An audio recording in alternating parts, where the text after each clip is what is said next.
Let us start the chapter number 3, human reproduction. So, আমি human reproduction বিষয়ে discuss কৰিম. So, human reproduction, what are the major events? Major events ভিতৰত first is gametogenesis. Gametogenesis means formation of gametes. আমি জানো sperm formation of spermatogenesis বুলি কোৱা হয় আৰু ovum formation of oogenesis কোৱা হয়.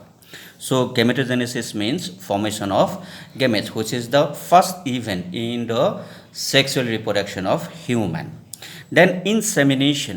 Insemination means transfer of sperms by the male into the genital tract of female. Female genital tractot male sperm bilak deposit kora process to kami ki kau insemination. This is the second process of the sexual reproduction. Then the fertilization. Fertilization means fusion of male and female gametes. Male and female gametes are fusion hoy, which is called fertilization. Key formation or zygote formation, which is a diploid structure. Okay. Next is cleavage. What is cleavage? Cleavage is the mitosis division of zygote. Zygote or mitosis division hoy. Immediately after fertilization, zygote starts to divide mitotically. So, mitosis division of so that chromosome number remains same. And a mitosis division, zygote or mitosis division, আমি specially কি বুলি জানো cleavage বুলি জানো. খুব rapid process হয়. Zygote to divide হয় দুটা cell হ'ব, দুটাৰ পৰা চাৰিটা, then 4 to 8, 8 to 16, 16 to 32, 32 to 64 like this. So, এটা সময়ত এটা ball like structure formation কৰিব. It is a ball like structures having blastomeres cells. আমি এই স্ট্ৰাকচাৰটো কি বুলি কওঁ এই বল লাইক স্ট্ৰাকচাৰটো কি বুলি কওঁ ব্লাস্টোলা দ্য ব্লাস্টোলা ইজ এ ৰাউণ্ডেড স্ট্ৰাকচাৰ আৰু ইয়াৰ চেলবিলাকক আমি কি বুলি কওঁ ব্লাস্টোমেয়াৰ্ছ চ' ব্লাস্টোলাই নেক্সট ৰিএৰেঞ্জমেণ্ট কৰে এই ব্লাস্টোমেয়াৰ্ছবিলাকে ৰিএৰেঞ্জমেণ্ট কৰি এটা স্ট্ৰাকচাৰ ফৰ্মেশ্যন কৰিব which is call blastocyst so' ultimately ক্লিভেজে কি কৰে ব্লাস্টোচিষ্ট ফৰ্মেশ্যন কৰায় from zygote. Next is implantation. Implantation হৈছে এই ব্লাস্টোচিষ্ট আকাৰত zygote the blastocyst কি কৰিব ইউটেৰাইন ৱাল ইউটেৰাছৰ একেবাৰে ভিতৰৰ ৱাল যিখন এণ্ড্ৰোমেট্ৰিয়াম যাক আমি ইউটেৰাইন ৱাল বুলি কওঁ এই ইউটেৰাইন ৱালত এটাচমেণ্ট হয় so' attachment of blastocyst to the uterine wall is call implantation. Okay, it is happens within 7 days of the fertilization. Fertilization হোৱাৰ পিছত 7 days মানৰ ভিতৰত ই কৈ attachment হ'ব implantation হ'ব.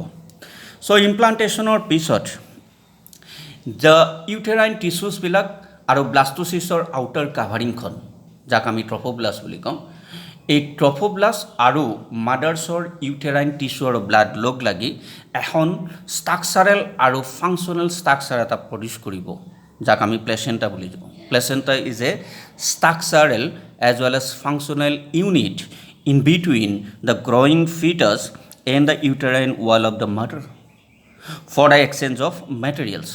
Motherৰ পৰা growing fetus লৈকে অক্সিজেন যাব ফুড যাব আকৌ growing fetusৰ ভিতৰ কাৰ্বন ডাই অক্সাইড প্ৰডিউস হয় due to metabolism আৰু wastage formation হ'ব that will be removed by the placenta. So placenta is the vital structure in between the growing fetus and mother's body. And placenta is formed by the tissues, by the cells of both baby toro cell থাকিব আৰু motherৰ cell থাকিব. So দুই ধৰণৰ cell trophoblast from the blastocyst that is the আমি fetusৰ cell বুলি ক'ব পাৰো আৰু uterine wall that is the mother cells এই দুইটা লগ লাগি পেলাই placenta formation হয়. So next আহিলে gestulation. Gestulation means blastocyst implantation or পিছত blastocystor ভিতৰত কিছুমান cells থাকে which are called inner cell mass. আমি এই ইয়াৰ বিষয়ে লেটেষ্ট ডিসকাস কৰিম পিছত ভালদৰে ডিসকাস কৰিম.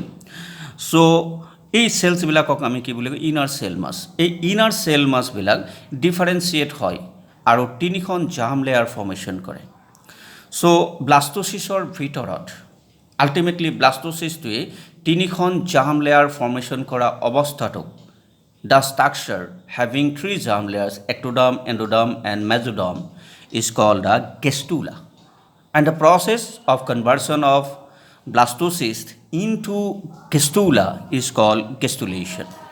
Okay, then or organogenesis. Organogenesis means from this ectoderm, endoderm and mesoderm, a three layer germ layer of different types of tissues formation of organ formation of organ system formation of. So the formation of tissues, organs and organ systems are called organogenesis. Ketia start hoy immediately after 1 month. 1 month or first month or heart formation hobo, and then la different structures of the baby will form. So here we discuss korim. Next ahile 7 months within 7 months every organs form. Okay, then persuration ketia hoy after 9 months jetia baby to fully matured hobo. So baby expels out from the mother's body through the birth canal, which is called childbirth. This is called persuration.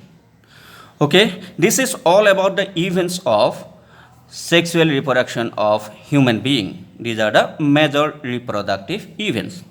আমি ইয়াৰ পিছত 1 by 1 এই গুটেই events বিলাকক discuss কৰিম। Next আমি discuss কৰিম মেল reproductive system.